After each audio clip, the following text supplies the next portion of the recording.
আমরা চলে আসছি আটলরা গান্ধী বাড়ি, ভূতের বাড়ি। গা ছমছম,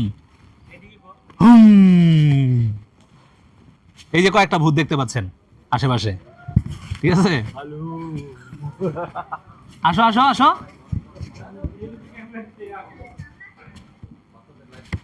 দেখেন ভূতের বাড়ি যে নাম দিছে, কেমন একটা ভূতের বাড়ি এখানে।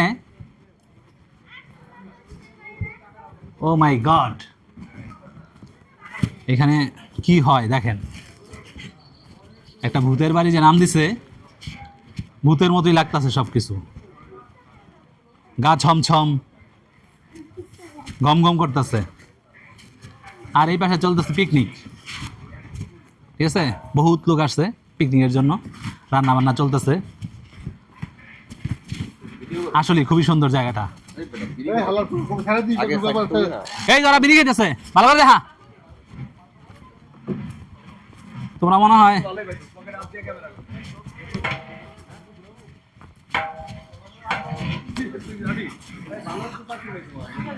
ওকে। তো চাইলে আপনারা আসতে পারেন এই ভূতের বাড়িতে। ভূতের বাড়িতে আইসা ভূতের সাথে দেখা করবেন। Thank you.